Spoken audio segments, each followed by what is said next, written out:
नमस्कार दोस्तों, नितिन चावला के अपनी education and immigration services Ludhiana से। आज बात कर रहे हैं फेवरेट कंट्री कनाडा की। जी हाँ, कई सालों से मतलब मुझे लगता है कि 10-15 साल तो कम से कम हो गए हैं जब से लोगों का रुझान जो है वो कनाडा की तरफ ज़्यादा रहा है। हालांकि बीच में थोड़ा सा 2024 में थोड़ा सा डिप आया कनाडा मार्केट में, लोगों का थोड़ा सा इंटरेस्ट कम हुआ और कनाडा ने भी बहुत सारे रूल्स एंड रेगुलेशन चेंज किए टाइम के टाइम। लेकिन अब आके ये चेंजेस जो है वो एक स्टेबिलिटी आ गई है। अब आके लोगों को समझ में आ गया कि कनाडा वंस अगेन लोगों की समझ में है कि सबसे बढ़िया कंट्री है जाने के लिए और पढ़ने के लिए। कनाडा में अगर आपको अब पढ़ना है तो ध्यान रखिए, आप बैचलर्स डिग्री या मास्टर्स डिग्री के लिए ही अप्लाई करें तो ही आपका करियर ज़्यादा स्ट्रांग है वहाँ पर, तो भी करियर आपका सेफ है।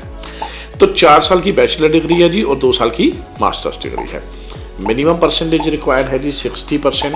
हालांकि आप डिप्लोमा करने भी जा सकते हैं, लेकिन सारे डिप्लोमा कोर्सेज करने के बाद आपको अब पोस्ट स्टडी वर्क परमिट नहीं मिलता है। गवर्नमेंट ने लिस्ट इशू कर दी है, जिस लिस्ट के अंडर कुछ प्रोग्राम्स को ही सिलेक्ट किया गया है। जैसे ज़्यादातर प्रोग्राम जो है वो स्टेम प्रोग्राम्स हैं, साइंस, टेक्नोलॉजी, इंजीनियरिंग और मैथमेटिक्स। अगर साइंस, टेक्नोलॉजी, इंजीनियरिंग या मैथमेटिक्स जैसे प्रोग्राम अगर आप करते हैं, जैसे आप मेडिकल के स्टूडेंट हैं या आप नॉन मेडिकल वाले स्टूडेंट्स हैं, तो जिसको साइंस स्टूडेंट ही बोला जाता है, पीसीबी या पीसीएम, तो आपके चांसेस ज़्यादा हैं।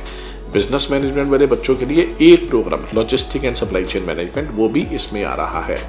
तो गवर्नमेंट ने लिस्ट रिलीज कर दी है कि सिर्फ इन प्रोग्राम में पढ़ने पर ही आपको पोस्ट स्टडी वर्क परमिट मिलेगा।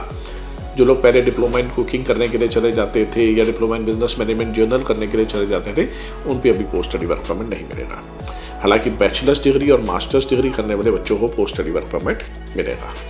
तो बैचलर्स या मास्टर्स को ज़्यादा प्रेफरेंस दीजिए। अगर डिप्लोमा करना भी है तो पहले स्ट्रीम चेक करवाइए कि जिस स्ट्रीम में आप अप्लाई कर रहे हैं क्या उस पर पोस्ट स्टडी वर्क परमिट है या नहीं है, तो ये ज़रूर चेक करवाएं। जनवरी, मई और सितंबर 3 इंटेक होते हैं। 2025 की बात करें तो जनवरी इंटेक खत्म हो चुका है, लेकिन मई इंटेक के लिए सीट्स अभी भी अवेलेबल हैं। 2025 अगर आप मई में जाके पढ़ना चाहते हैं तो 28 फरवरी तक अगर आप अपनी एप्लीकेशन देते हैं तो आपको मई इंटेक के लिए सीट मिल जाएगी। आपके पास 2 महीने हैं, जनवरी है, फरवरी, आप कर सकते हैं। इसके बाद फिर सितंबर इंटेक भी साइमल्टेनियसली शुरू है। सितंबर 2025 की एडमिशन भी शुरू हो चुकी है सभी कॉलेजेस और यूनिवर्सिटीज़ में। तो कॉलेज हो चाहे यूनिवर्सिटी हो, जहाँ पर भी आपने पढ़ना है, आपने पहले तो ध्यान रखना है कि सिर्फ गवर्नमेंट कॉलेज में सीट लेनी है, प्राइवेट कॉलेज में सीट नहीं लेनी है। सिर्फ पब्लिक कॉलेज होना चाहिए और पब्लिक कॉलेज में पोस्ट स्टडी वर्क परमिट भी मिलता है, आपको पार्ट टाइम जॉब भी मिलती है, दोनों चीज़ें मिलती हैं। अब जब पार्ट टाइम जॉब भी मिल गई, पोस्ट स्टडी वर्क परमिट भी आपको 3 साल का उसके बाद मिलेगा, तो आपने क्या करना है कि बैचलर डिग्री या मास्टर डिग्री में ही सीट लेनी है और कोर्स सिलेक्शन का ध्यान रखना है कि कोर्स आपका गलत सिलेक्ट ना हो जाए। एसडीएस कैटेगरी गवर्नमेंट ने विड्रॉ कर ली है। अब एसडीएस के अंडर वीज़ा आपका नहीं लगेगा। अब इसके भी कई फायदे हैं। देखिए, हर चीज़ का अपना फ़ायदा अपना नुकसान है। फ़ायदा ये हो गया कि अब आपको 13 लाख रुपये का जीआईसी जमा करवाने की ज़रूरत ही नहीं है।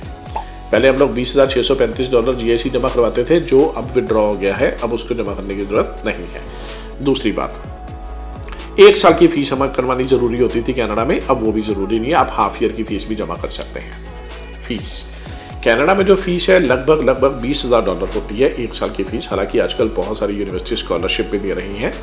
अब $20,000 फीस है अगर, तो उसमें से अगर आप डिस्काउंट दे देते हैं या स्कॉलरशिप भी दे देते हैं तो $2,000-3,000 की अगर स्कॉलरशिप मिल जाती है तो 17-18,000 फीस रह जाती है। अब ये $18,000 मतलब लगभग 11 लाख रुपया हो गया। ये भी पूरा जमा करवाने की अब ज़रूरत नहीं है, अब आप हाफ फीस जमा करवा सकते हैं। अगर आपने हाफ फीस जमा करवाई है, 50% फीस मतलब 1 सेमेस्टर की फीस जमा कराई है, तो भी आप वीज़ा जो है वो अप्लाई कर सकते हैं। अब 6 बैंड ओवरऑल चाहिए आपको ग्रेजुएशन करने के लिए, और मास्टर्स करने के लिए तो सबको पता है 6.56 ईच बैंड ही चाहिए होते हैं, वो यूनिवर्सिटीज़ की रिक्वायरमेंट होती है। हालांकि कुछ यूनिवर्सिटीज़ जो है या कुछ कोर्सेज हैं, जैसे एजुकेशन के रिलेटेड कोर्सेज हो गए या मेडिकल के रिलेटेड कोर्सेज हो गए, वहाँ 7 बैंड भी मांगते हैं और पीटी में 65 जो है वो चाहिए होते हैं और टॉफल में 83 चाहिए होते हैं। हाउएवर, आइल्स अगर आप कर रहे हैं तो आइल्स में 6 बैंड ओवरऑल 10+2 पास बच्चे के लिए और ग्रेजुएट बच्चे के लिए 6.56 ईच की रिक्वायरमेंट रहती है।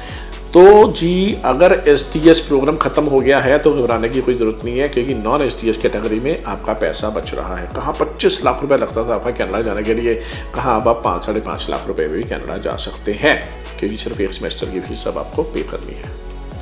ज़्यादा जानकारी के लिए स्क्रीन के ऊपर नंबर आ रहा है 9876585858। आप हमारी टीम से संपर्क कर सकते हैं। लुधियाना में हमारा ऑफिस है, पासपोर्ट ऑफिस के बिल्कुल सामने Capri education and immigration services के नाम से पिछले 23 साल से हम लोग सर्व कर रहे हैं आपको। और कोई भी हज़ारों ही बच्चे जो है वो ये सर्विस का बेनिफिट उठा चुके हैं। और कोई भी कंट्री में अगर आप स्टडी करना चाहते हैं इंक्लूडिंग कनाडा, ये वीडियो कनाडा के लिए था, जैसे कि Canada, Australia, New Zealand, UK, USA, Singapore, Cyprus, Dubai या जर्मनी, कहीं पर भी अगर आप स्टडी करना चाहते हैं तो Capri education is the right place. हम लोग गवर्नमेंट ऑफ पंजाब की तरफ से लाइसेंस्ड इमिग्रेशन कंसल्टेंट हैं, तो आप अपनी स्टूडेंट वीज़ा की जो फाइल है वो हमारे साथ लगा सकते हैं। बहुत बहुत धन्यवाद, जुड़े रहिए हम लोगों के साथ and keep watching. Don't forget to subscribe our channel, क्योंकि आपको जो नए नए वीडियोज़ है, नई इन्फॉर्मेशन है वो टाइम टू टाइम आपको मिलती रहती है। बहुत बहुत धन्यवाद, थैंक यू वेरी मच।